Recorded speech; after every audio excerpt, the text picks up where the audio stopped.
Good morning, everyone. My name is Victoria Breza, and on behalf of the SWIFTT project consortium, I would like to welcome all of you very warmly, those joining online and those sitting here with us today in person at the SWIFTT Technology and Forestry webinar. I think we have almost 230 people registered today, which is a great audience. And we are incredibly happy to have all of you. As I said, SWIFTT Project Consortium.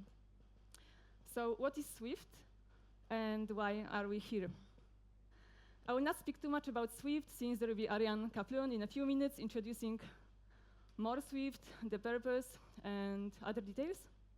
However, very shortly, SWIFTT is a European project of which the purpose was to build a tool, a solution to fight sanitary problems in the forests. Specifically focusing here on spruce bark beetle, wind throw damages, and fire damages. While we all know that forests are vital ecosystems that sustain biodiversity, that are important economic assets, or that combat climate changes, the increasing number of forest fires, pest outbreaks, and wind throw damages cause significant threats to their health. Therefore, the idea of SWIFTT was to help us, foresters, detect them, analyze, and help and support in decision-making when managing the forest. I am myself a forester, working currently in Belgium with Team Track Team, but I come from Poland, and I have a bit of experience with Polish forests, which were harmed several times by spruce bark beetle in eastern and southern Poland, or a very big wind throw in 2017, which damaged almost 80,000 of hectares of our forests. So I am aware, and I think we are all aware, that we foresters need a sufficient tool to help us to properly detect them and analyze in order to protect the forests. And today we will learn about it.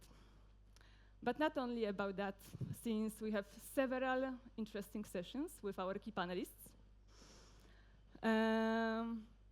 So this webinar is closing the 3 years of work of the SWIFTT consortium. And regarding the agenda, so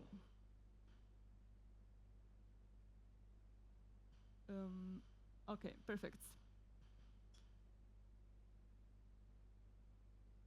We will start with the session on SWIFTT project presentation, where we will have our data collectors and researchers, moderated by Ariane Kaplun.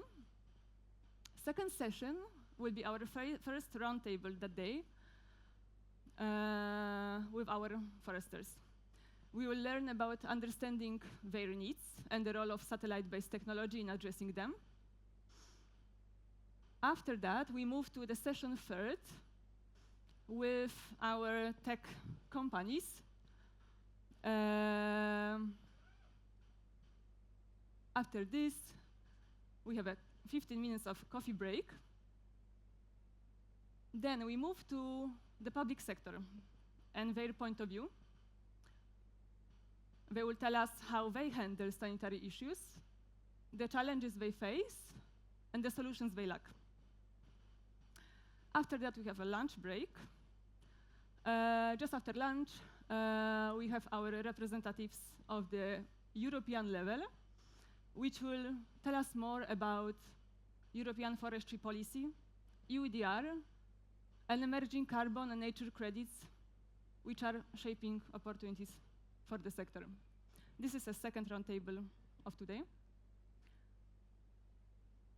Later, we go to the presentations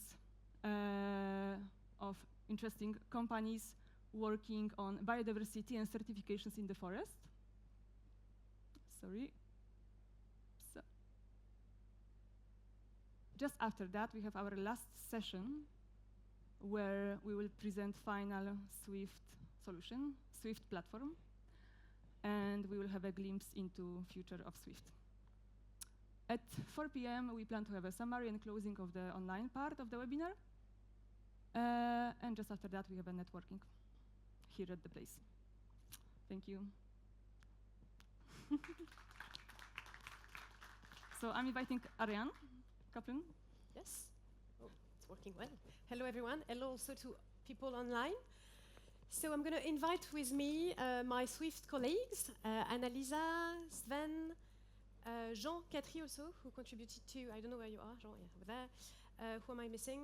And Laura, of course. And while they sit, I'm going to just give a super short intro because we are a little bit late and we don't want to keep you waiting for lunch, of course. So my name is Ariane Kaplan. I'm part of AXA Climate. AXA Climate, as it sounds, belong to the AXA Group, the insurance and reinsurance company. It's not random at all that we are participating into SWIFTT. Our company, so we are around 200 people, AXA Climate, and we started working 7 years ago on climate adaptation. So we do climate insurance, climate risk models, etc. And when I joined 5 years ago, it was this moment where it was acknowledged that nature and climate might have a strong connection, right? So we started then to get some more interest into how we can also contribute to secure somehow natural assets, whether it's forestry, but also on the ocean sector, for instance.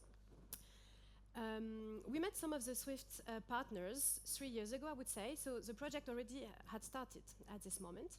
And we were very much seduced by the purpose of it, which, as Victoria explained already, is to use Copernicus satellite imagery, so open source data, to create a tool to help forest and forest managers be a little bit more resilient, facing 3 risks: wildfire, windthrow, and bug beetle. And this choice is not a random choice neither, because when you look at the forestry database in Europe, 50% of the damages on forestry are due to storm, and people often don't see that, but it's a lot of damages. Then around 2025 is due to fire, and the third major risk is bug beetle specifically, around a little bit more than 10%, I believe. So SWIFTT is really tackling these 3 issues. And what we also, what we liked a lot with this project is the idea of cooperation. So as you will see here today and also online, we are 8 partners. Some are foresters directly, and we also onboarded with us some data collectors to increase our pipeline of foresters working for SWIFTT. Some are universities, researchers, state-of-the-art researchers working on AI models. Some are tech companies, forest tech companies as TeamTrack or Equitable Earth. And all of us together, we are definitely stronger.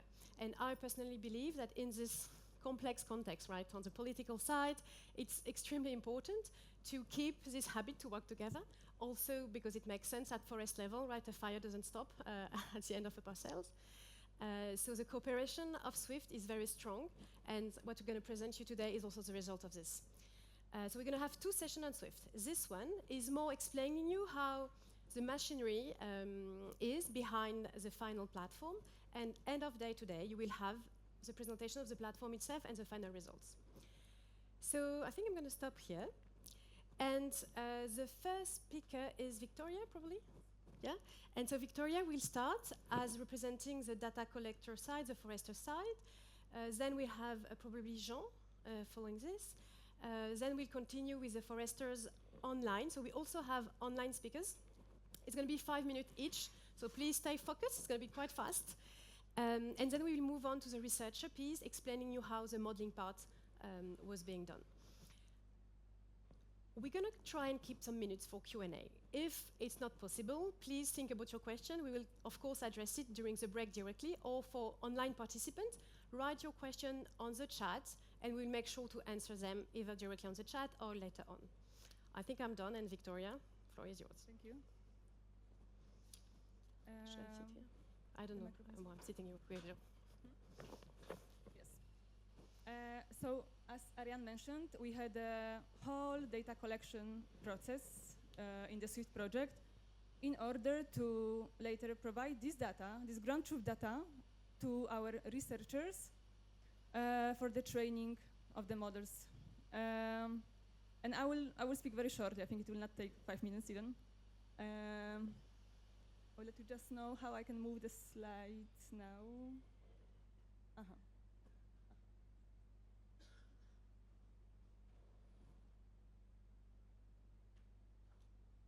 Perfect, thank you. So we have involved 5 data collectors for the data collection purpose, including Rigas Mezi. Rigas Mezi is a consortium member. It's a Latvian forestry company managing public and private lands around Riga. We had Forestry Europe from France. Jean is sitting next to me. It's a French forest management consultancy helping owners in the forest management. We had Altina, also from France, a forestry company specializing in forest management. Then Socofor from Belgium. It's a cooperative supporting members in forest management and wood sales. And our last data collector was Arco Zineberg from Germany, a German forestry office managing forests across Germany, Austria, and Czech Republic. So in total, after all these months of data collection, we have managed to collect 1,758 polygons in total, if I calculated correctly. I think it would be better to actually say in hectares, but I think this number of polygons can already say a lot. And a bit about the structure of the whole data collection. So the structure was different depending on the subcontractor. However, it looked in a way that foresters went to the forest, noticed some sanitary issues like spruce bark-beetle infestation. They went with the mobile app. I have it actually just there. Forgot to take it. However, they mapped this damage in the mobile app, included some details. So what is the cause of the damage, if it was Ips typographus or scolit and so on, or a wind throw or fire damage. Detection date, observation date, what was the percentage of trees affected in this area, what else? What are the symptoms visible? Later, this polygon was synchronized with the TeamTrack web platform, from which we could export the data and send it directly in GeoJSON format or shapefile to the researchers. Yes, this is for the data structure, and that's all for me. Thank you. Yeah, this one is working already, thanks. This button? So my name is Jean Catry. Good morning, everyone. I'm a forest engineer at Forestry France. We are forest manager. I'm a forest manager in some of our forests, but also in charge of some of our R&D projects, both nationally and at European scale. So we were charged of providing training and validation reference data. Very important. You want to have these data in quality and quantity if you want to build performing detection models. We provided reference data regarding damages from wind throws, but also from attacks by bark beetles on the spruce. I will just give you some insights about the bark beetle attacks on spruce here, just to focus. So basically, SWIFTT was expecting data for scolytiny attacks, bark beetle attacks on Norway spruce, and healthy stands. I put you a picture where you have both. Downhill you have quite young and mature, but healthy, both healthy spruce stands, and then you have in red you have a stain of dead spruce from an attack. quite recent one, apparently. So basically the goal is to provide such data, but it's not sufficient. If you want to have quality data, there were some demanding requirements in terms of description. So both Scolytine attacks and healthy stands with a precise geolocation of the polygon. That's we try to be precise in forestry, but sometimes it's not to the meter, you know. So precise geolocation is a first challenge. Precise dating, we try to remain conservative in our dating of the events, but you want to have this information. It's important. The requirement was to have healthy and damaged attacks nearby. It can be hard because fortunately in some regions, well, you have mostly still healthy spruce stands. In some regions, you're struggling to find healthy ones. Recent data, polygons large enough so you can work with them. Polygons with large majority of Norway spruce, that was important also. And quantity, hundreds of polygons, hundreds of hectares, as much as we could. So to address these challenges, we had a hybrid approach. The first is identification in the field. To identify healthy stands, you have to be close to them. You have to look at the trees. And to do so, we were lucky to have colleagues at Forestry France all around France, with offices in regions with a lot of Norway spruce, like the Alps, Jura, Vosges, and Central Mountain Range. So we asked them to share everything they knew about nearby healthy spruce stands, and with all the criteria and the description I just explained. And we used either the TeamTrack app or some of our own tools because we're used to using them. So field approach, but also using remote sensing when we could, because when you're looking for attacks on spruce stands, well, in some region you don't have many recent attacks, fortunately, but in any case, it's hard to geolocate, it's hard to date when you're in the field. You just stumble upon the stain with dead trees. You don't know when it happened exactly, etc. So we use orthophotos and very high resolution satellite imageries in the regions we knew, where we knew the Norway spruce were. And you can see in this picture that the dead trees are standing out. You can really, and we're used to, well, we know these are Norway spruce. Sometimes the challenge can be identifying if there are some species mixed with the Norway spruce. You don't know if that's a healthy spruce or another, well, another species like a fir. In these mountain ranges, they are often mixed. But for this, you can use the infrared versions of orthophotos or very high resolution images. It's quite useful. You can see how the contrast increases in the reds, and maybe you can see that in very purple, these are spruce, and cherry red are firs. So it helps identifying the species and be sure of the data you're providing. And with this hybrid approach, field and some help of remote sensing, we provided more than 1,000 polygons and hundreds of hectares. I don't know the figures exactly, and I hope it proved helpful to the project. Thanks. We should be.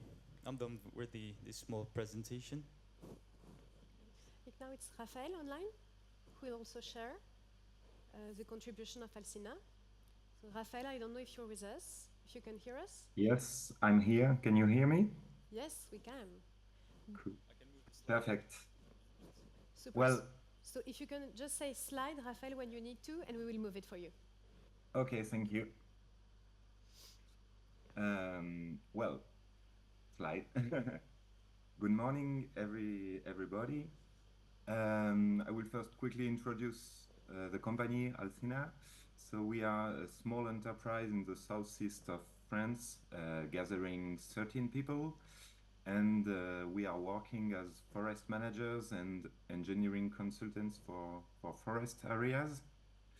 And due to the location, we are quite specialists of Mediterranean and mountain forests, fire risk and prevention, and sustainable forestry with continuous vegetation cover.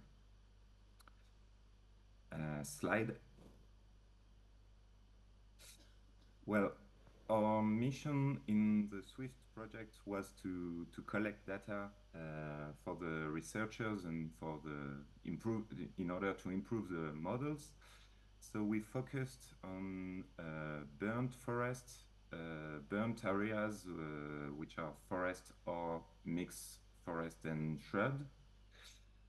We also identified areas with tree logging. It was in order to take apart storm issues and tree logging in the forest management. And one of our target was also the areas with disease.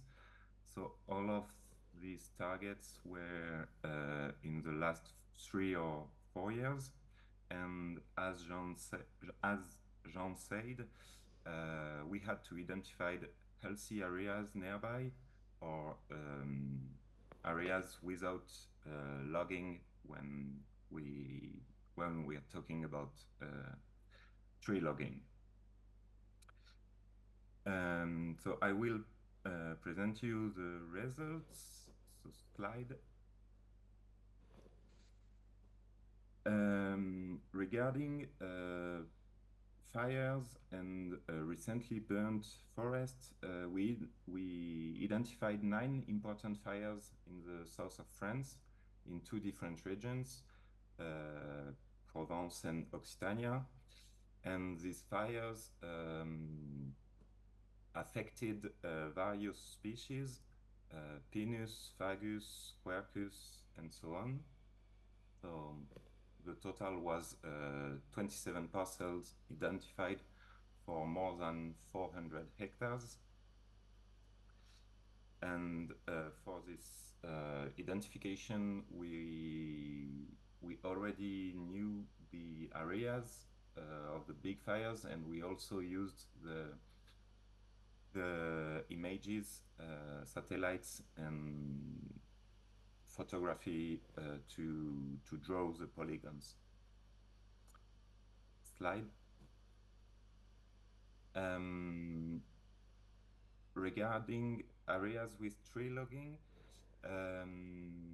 we identified parcels in forests we manage in the southeast, and we tried also to have different species and different types of cut, which can be clear cuts, thinnings, creating tracks in the forest. So to have a diversity of forest management. Slide. And the last threat we worked on was identifying disease. So for this threat of this damage, we only identified 2 different sites with Colitinae or Sphaeropsis sapinea, which is quite a big issue in the south of France. One of the difficulty for this type of damage was that it's often combined to drought issue in the south of France. The major issue is first drought, and then appears the disease or the insect attacks. So it's quite difficult to identify if trees were more affected by drought first and already dead or almost dead, or if the disease was the major issue. So that's why we have few parcels clearly identified with this issue. And slide. And so the result is data collected on 16 different territories in the southeast of France. So you can see the Mediterranean area and also the mountain area. Regarding the location, I said we're working on the fire damaged parcels are the most represented. So, well, this is it. Thank you. Thank you. And now we have our last data collector with us today, Laura. You'll use this mic. This one is working. We know. So thank you for giving me a word, but actually I started to think what to add because Raphael and Jean already described perfectly the requirements, how the data should be gathered. Is this one? Ah, okay. But maybe I will start with our motivation to join the project consortium. And actually, these were a lot of things about what we have thought regarding monitoring the forest areas and assess the risks like pest disease, fires, and wind throws. And also, we were interested to be the part of this because it was really a good possibility to be at the start of all model construction, and it is the models locally are relevant and specifically trained on Riga's major forests. And little bit about our company. So we are fully owned by Riga municipality, and we manage the forests around Riga and also green zones of our city. And overall, we manage 63 hectares of forest land, and most common species is the pine, but spruce cover more than 7% of forest area, and half of the spruce stands are under the risk of bark beetle attacks, and so we mainly focused on training the model of the bark beetle attacks. So, and for project we assessed more than 1,000 hectares of forest lands and collected around 300 polygons with the data that was used to train the models. And also we provided information about all sanitary failings in Latvia over the last few years. And in this slide, this is a little bit trivial, but actually how the work was going on. But together with Team Track and Uniba and actually all our partners, we created the data collection protocol. That on this we started to gather the data, and at the end we shared our feedbacks and went through all results and to get the better models and yeah. Okay. And if I can just react on that, I think it's also important to understand that all these different foresters contributors, we had to collect the data in the same way. So this is a data collection protocol here that you see that Laura is mentioning. So we had the first version that Victoria mainly did, and then we had to improve it to make sure also the needs of the researchers like Annalisa was taken into account, so we had to do another data protocol. So yeah, quite complex process, but we reached it. But we had to stay a constant in data gathering, and so in Latvia or in any other country, the foresters can do this work on an on an understandable basis, and so yes, the balanced collection of disease affected and healthy areas, and also, but actually maybe regarding this slide, I liked really how Jean already described that we, and also Victoria, that yes, there is we gave the 3 species names and percentage and the age of the stand, and also we categorized it by the disturbance, or it's a fire, or it's a disease, and also we collected these polygons nearly to the damaged who we considered could be healthy. And that was sometimes the question and the discussion between foresters and project, what is the healthy forest,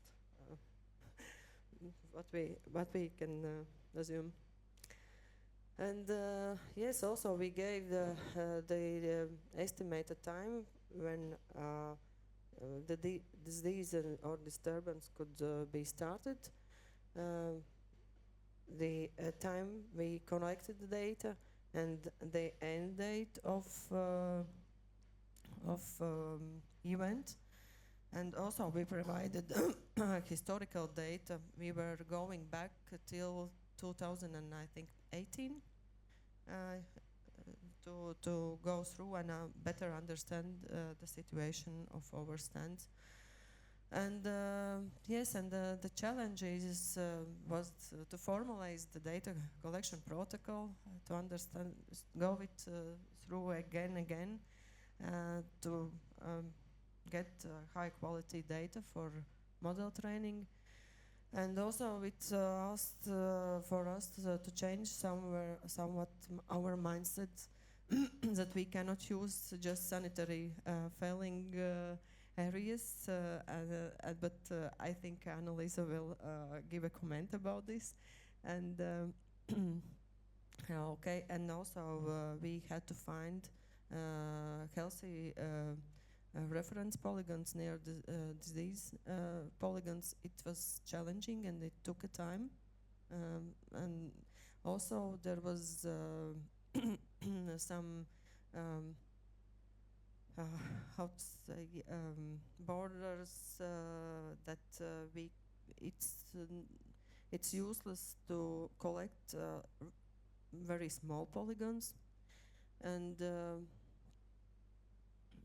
also we had to work to encourage foresters to share observations and assumptions about the onset of damage, and yeah, and then identify and suggest improvements for mobile and web platform. And yes, and that's in conclusion, I just want to say a big thank you. It was a really pleasure for us. Thank you, Laura. And so now you understand probably the complexity of all the data collection phase, which was really necessary to calibrate the model. You have a mic, Annalisa? To calibrate the model specifically for the bag beetle. And so now we're going to jump and explain you how the bag beetle model was done by Annalisa. The clicker. And Annalisa, can I ask you to keep the 5 minutes? Yes. Thank you. I will do my best. Okay. Good morning to everyone, and thanks for being here with us today. It was a long trip these last 3 years, but it was very exciting, at least on our point of view, but I think I'm sharing the thinkings of all the partners. For us, I'm from University of Bari, so I'm from an academia. I'm a professor, I'm a researcher. My team is a team of researchers, and we have expertise in artificial intelligence. We worked in several applications, not only remote sensing, but we arrived with our idea of data scientist. And the project was really exciting because the task was challenging. And what we understood immediately is that we needed the help of our partners. So first of all, the first partner that helped us a lot was Riga Smedzi, because when we spoke together with the foresters, we learned a lot about the forest, because for me, forests are only green trees, but I don't know exactly what are the problems of foresters that are called to manage this. They explained what they need. And this is the starting point, because the people that work with artificial intelligence may did a lot, but they cannot work without goals, and the goals must be consistent, well aligned with the need of the stakeholders. In our case, the stakeholders were the foresters, so our starting point is speaking with them. They explained their needs, but after that we explained to them what we need. Because this is also important, because in some cases, when end user arrive to us, they want something that is not possible without their help. And the help means that they have to provide us their expertise, their knowledge, because we need to understand this about the specific domain. And more importantly, they have to provide us data, because artificial intelligence is fueled by data. It is data eager. Without good data, we cannot do anything. And this is the most important point that we clarified at the beginning of the project. In the last 2 years, in artificial intelligence emerged a new paradigm that is called data-centric AI. It is completely dominating the artificial intelligence use in companies, because the attention is moved on the data. Good quality data are the key of the success. So I think that this is the main idea that we developed in this project. After that, all the partners helped us, because they provided their expertise in remote sensing. So I have to thank all the partners, but also TeamTrack, because they are in charge of the most important technical developments of the project. And in our special case, they helped us with 2 important products. One product was the app for the field data collection, because once it was clear that we cannot count on historical data only. Why? Because we need up-to-date data. We cannot work with old data, because the phenomenon changes a lot over time. So if we develop our model with historical data collected in 2018, 2017, the phenomenon changes a lot over time. So probably the model will be not real updated to the current situation. So we need to collect the most recent data regarding in our case, the spruce bark beetle damage. So where the spruce bark beetle damage is developed in the last year. And it's important that this information cover different areas, because there is a geographical difference in the phenomenon, different type of forest, and different years, because also the season, the different way the summer develop can influence the way the infection develop. So we cannot focus on a damage description observed in just 1 year, but we need, if possible, information collected on multiple years. So thanks to the app that the TeamTrack developed, following the protocols where for sure Riga Smedzi contributed a lot, but everyone provided a feedback, we have this tool that was used in the project, but more importantly, it can be used also in the next years to continue collecting field data. So I think that when I have to describe the product of SWIFTT, I have to describe 2 products. The platform that will be used for assessing the damage in the forest, but also the app that was developed for continuing collecting the field data for the model development. The second product will be described alongly today is the SWIFTT platform that include all the tools comprising the models for bark beetle damage assessment that will be used by the stakeholders. About our contribution is mainly using artificial intelligence. We developed a lot of ideas by using machine learning and deep learning, but at the end, within the platform, we integrated an AI service that was based mainly on the use of machine learning techniques, but with an important component of data engineering. So we worked on this pipeline for training mainly random forest model for pixel-wise classification of Sentinel-2 data. Sentinel-2 data are completely open, but as the methods we used are supervised, they are completely supervised by the masks that we were able to collect thanks to the work of the field collectors. And on this data, we used the Sentinel-2 bands. We worked at 10 square meters of resolution, thanks to some interpolation on the bands that were collected at higher resolution. But we also added some spectral vegetation indexes and also spectral spatial features.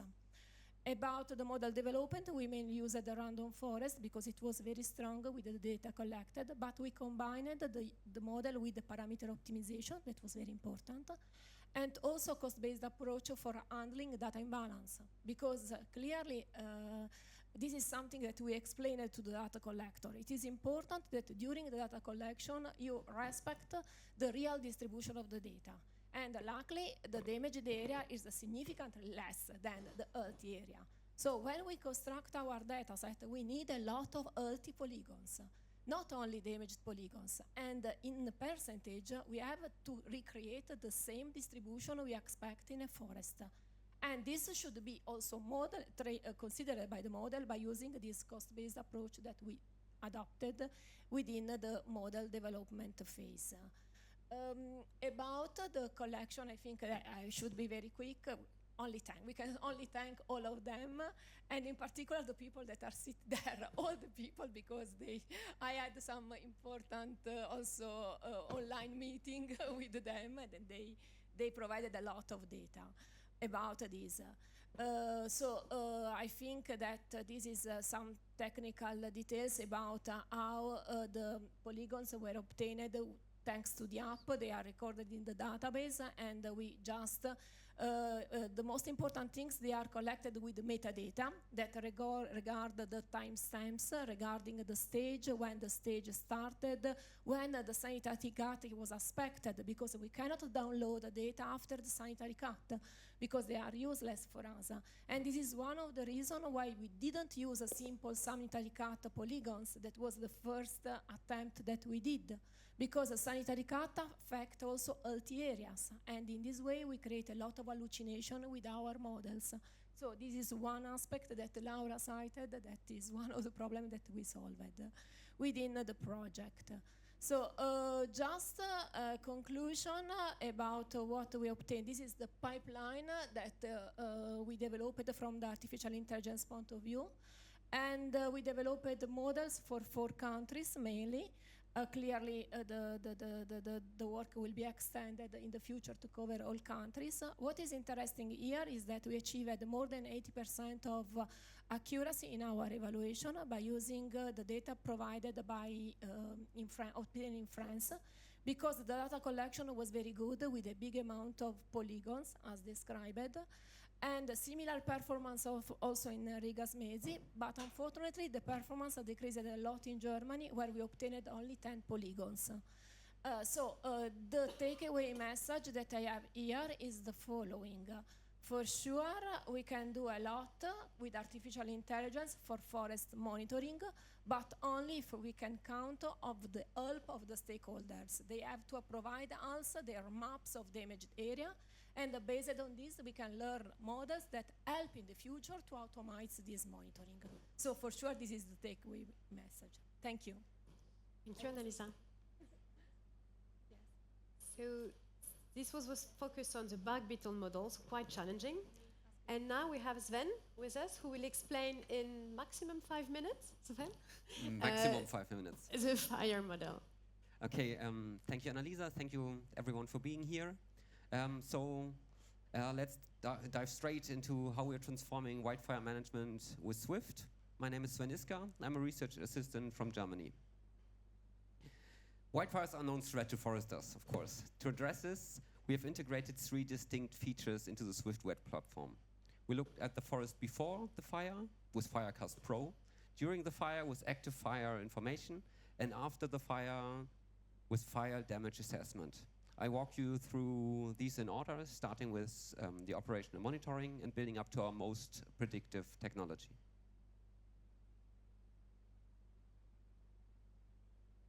Oh, sorry, that was one too far. Now, when a fire is active, situational awareness is everything. For our active fire information feature, we leverage high-frequency data from the MODIS satellites, which allow us to update our active fire registry every single day. Our platform streamlines this data into a clean, intuitive display, providing a real-time view of the European landscape. But the system is more than just a map. It's an automated guardian. If a fire on that list enters a specific radius of a user's parcel, the platform triggers a proximity alert. This bridge between global satellite tracking and local mobile alerts ensures that forest managers can react before the threat reaches their doorstep. Once the fire is extinguished, the focus shifts to recovery and accountability. For our post-damage assessment, we utilize the FS database to retrieve precise burned area perimeters, which are derived from high-resolution satellite-to-satellite data. This ensures we are working with the gold standard of European wildfire mapping. However, mapping is only half the story. We combine that spatial data with a state-of-the-art volume model developed specifically for this project. Through our SWIFTT calculation tool, owners can instantly translate satellite imagery into actionable financial data, estimating the exact biomass loss and economic impact on their specific parcel. Now we move to the before phase, the Firecast Pro. This is where we move from being reactive to being proactive. While most systems rely only on the standard fire weather index, we've developed what we call the better FWI. By augmenting traditional weather indices with wildfire-specific satellite-derived features, we can predict at-risk areas up to a full month in advance. The model operates on a 0.25 degrees resolution. This means our predictions identify at-risk areas on a more regional scale, providing a broad strategic overview rather than a parcel-level threat. Best of all, this is a self-optimizing AI. The system is designed to ingest new data, refining its logic and improving the accuracy year after year. So let's talk a few numbers. The reliability of this model comes from the sheer scale of its training. Firecast Pro was built on 12 years of historical European data, analyzing over 1.5 million data points and 16,000 individual fire incidents. We integrated 15 precisely chosen variables, ranging from tree cover density to infrastructure proximity like motorway data, to capture the human and environmental factors of ignition. The results are highly robust. We achieved a recall of 0.858 and kept a high accuracy of 86% across Europe. Currently, the platform is generating approximately 11,000 individual predictions, providing a comprehensive safety net for the entire continent. By combining these real-time alerts and precise recovery tools with the predictive power of Firecast Pro, SWIFTT ensures that foresters are never caught off guard.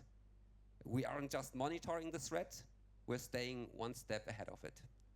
Thank you. Thank you so much, Sven, and superb timing, so thank you for that too.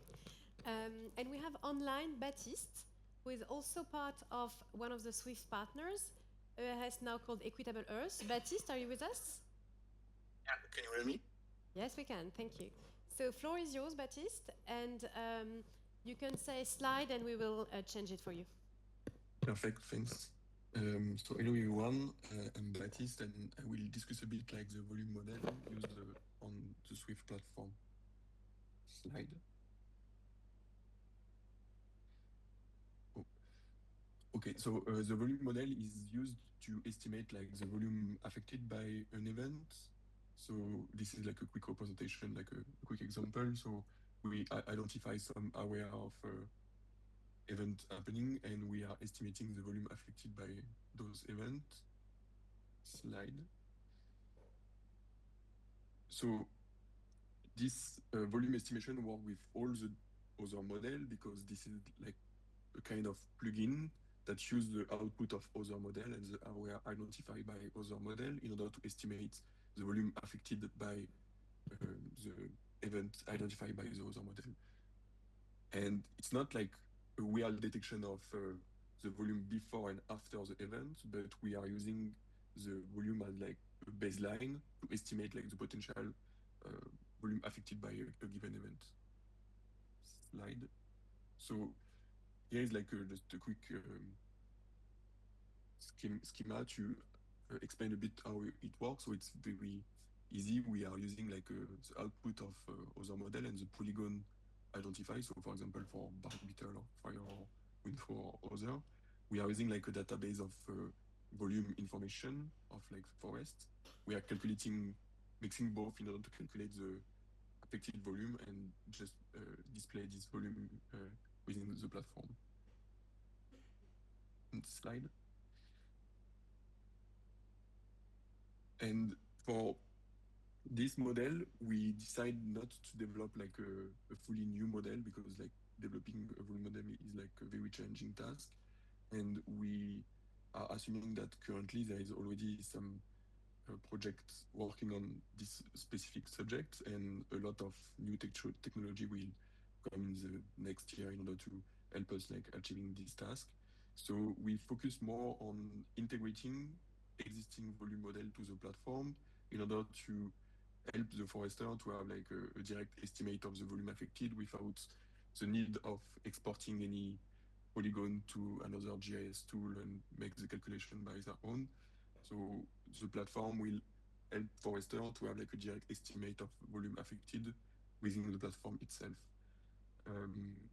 And yeah, go on. So the volume the model that have been selected is two models. The first one is like the main one, the ESA biomass CCI, which give an estimate of the dry matter, not really the volume, but you can combine this information like with wood density or biomass expansion factor in order to estimate the volume of the affected area.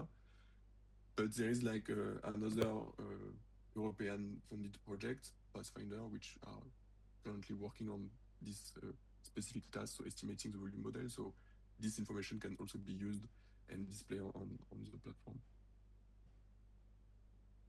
That's it. Thanks. Thank you, Baptiste. So as you've seen with this volume model, we also needed underlying models to make the risk assessment and the damage assessment work. And so we also had with us the Space Research Institute of Ukraine on the research part working with us. And Anna is here with us today online, if you're with us, Anna, to present the work that they did for SWIFTT. Anna, are you here? Yes, yes, Wonderful. yes, I'm here. Can you hear me? Everything yes, okay? sorry, yes, we can hear you perfectly, Anna. Perfect. So my name is Hanna, and I present our scientific team from Space Research Institute from Ukraine. So our main task was to create a forest type map for all of Europe. It was 39 countries. We divided them into 11 groups by territory because we have a limited of power of Google Earth Engine. Slide, please. So what data we were used? We of course used satellite data, time series of Sentinel-1 and Sentinel-2 data. The dates, for example, for 2025 you can see here. It was from March till end of September. And for Sentinel-2 we created the composites for such a group that we need. And for example 2025 we had 4 composites approximately for each group. And here example of Sentinel-2 for all of Europe. Slide please.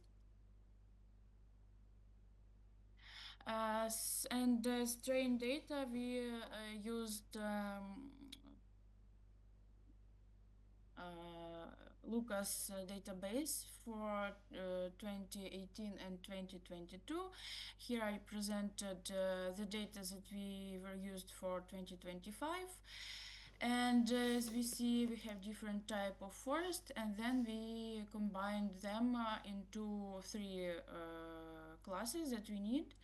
It's broad-leaved, coniferous, and mixed woodland. As we see, some countries were not covered by this data.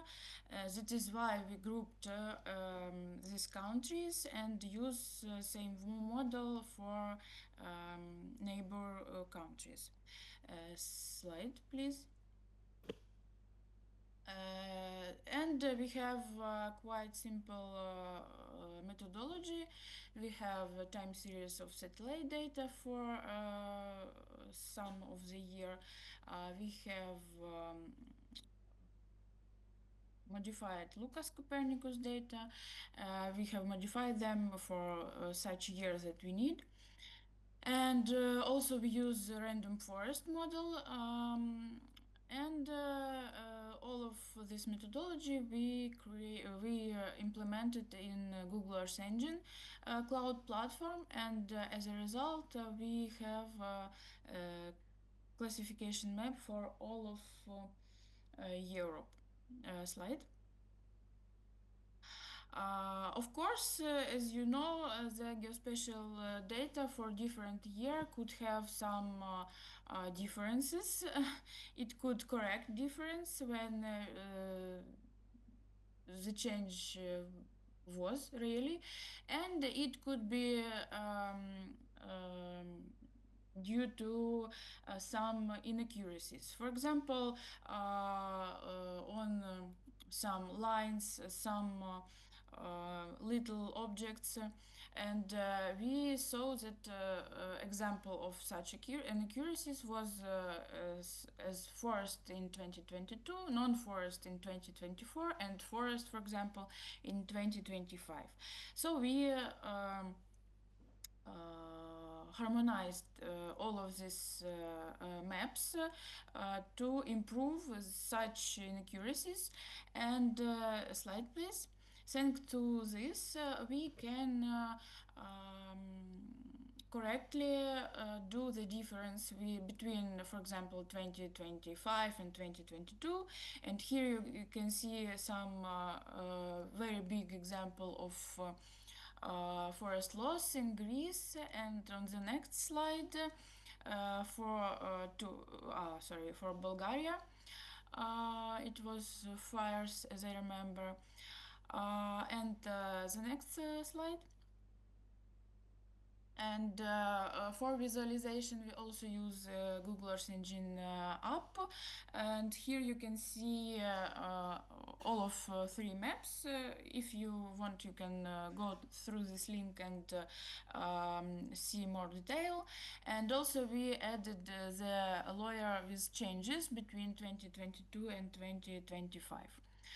The next, please. Also, our products are available on CreoDeos bucket, Air Data Open bucket. For now, it's for 2022 and 24, but I think in near future there will be available and for 2025 you can upload them, download them, and use if you need. And the next, please. Also, of course, we assessed accuracy and area of our products. For forest mask, forest class, without deviation into forest type, we see a very high F1 score, more than 19% for 2022 and 96% for 2025. And if you see with deviation by forest, we have lower accuracy, and it is okay because, for example, mixed woodland combine coniferous and broad-leaved woodlands, so it could be okay. And of course, we compared forest area with another available forest type maps. Forest type for 2018 and forest cover for 2021. And we see not big differences, but for some countries, for example, for Turkey, we have overestimation of this global product, and if we see it was really overestimation on that data. Next, please. Also, of course, based on this data and the data that you saw for France from previously speakers, we try to analyze and find forest damages for France, and we have quite good results, and I will not stop very well on this. And the next slide, we prepare our own data set for Ukraine with forest damages on hotspots. Very big hotspot were on south of Ukraine, of course, and in Kherson and in Kiev region. So this data set is available on Zenodo, and also we can use it. You can use it for some analysis. So if we conclude, we create open source forest type maps for 3 years for 31 European countries with 10-meter resolution, with deviation for 3 types of forest, with quite good accuracies, and this data available via Google Earth Engine platform and Copernicus data space ecosystem or CREODIAS data bucket. Thank you very much. I hope in 5 minutes. Thank you so much, Anna. And I think what is also very important to keep in mind is that this is part of the SWIFT legacy, right? Of course, there is the platform, the commercial platforms that will be presented end of day, but all the modeling, all this high resolution forest map, it's available, it's open source, and you can find it from the SWIFT website. So the last model is a Winthrow model, and we have Quentin with us, maybe, hopefully? Hello there. Super. Yeah. So Quentin, you have 2 minutes. Okay. Sorry, it's a problem of being the last one, so please go for it. Yeah, I'll do my best, and I will save the methodology anyway. I didn't wanted to present it, but I believe it's important to spend 2 minutes on the context so you will understand why the model. I think first it's important to understand why using remote sensing and for wind disturbances. First, because windstorm could have very large footprints. It could devastate almost a whole country. If you combine this with the idea that it is super difficult to access a field which has been totally windblown by a storm, and also it could be in very remote area, in mountainous regions, such as in Vaya in 2019. And plus, you need to be fast because the idea is to mitigate the risk of compound effect like disease on outbreaks that will often follow large wind disturbances. And if you combine all of this, it's not making sense to go on the field because it will be very long to assess and also quite expensive because you need to spend lots of work man-hour on the field. So that's why remote sensing and using Sentinel-1 and Sentinel-2 with one image every week, you might get a good insights of the wind impact in only few weeks. But we need to take care about some challenges. First, the weather. Winter storms often happen in winter, so it could be very cloudy, and it's really a pain point for the optical imagery for Sentinel-2. But that's why we also use Sentinel-1, and also Sentinel-1 is a radar, so it will detect some change in the structures. Optical imagery, Sentinel-2 will likely detect some change in colors, roughly. And it could also counterintuitive, but it's really a challenge for wind disturbances. Even if the footprint is super large, the patches of the damage are often quite small. 2/3 are below 1 hectare, and 80% of the damages are below 5 hectares. So it's quite very many small patches of wind-blown area. Combined all together, it's half of the forest disturbances in Europe. So that's why using remote sensing makes sense, but we need to mitigate this thanks to, next slide, please, Sentinel-1 and Sentinel-2 imagery, which has super good resolution, 10 meters. You have one image every week, so you can expect to get a good model after a month when you aggregate them together. And actually, we have an accuracy here around 0.9 after 6 weeks. And one thing to conclude maybe is that there is really two key success factors that has been enabled through SWIFTT. First is the data quality. Annalisa already talked about it, but makes sense. But there's no magic with AI. You need good data quality on supervised modeling, which is the case here. And also, we spent most of the energy here on the feature engineering. What is the good data we should use from remote sensing from Sentinel-2 and Sentinel-1, because you can use hundreds of vegetation index. But if you want to get a model that can generalize good and it is lightweight and efficient, you need to select the best of them.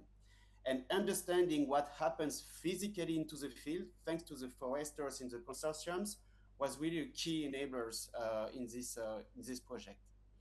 There are still some limitation. Data quality is an enabler, but data quantity was lacking somehow because there was no major storms on the last two years.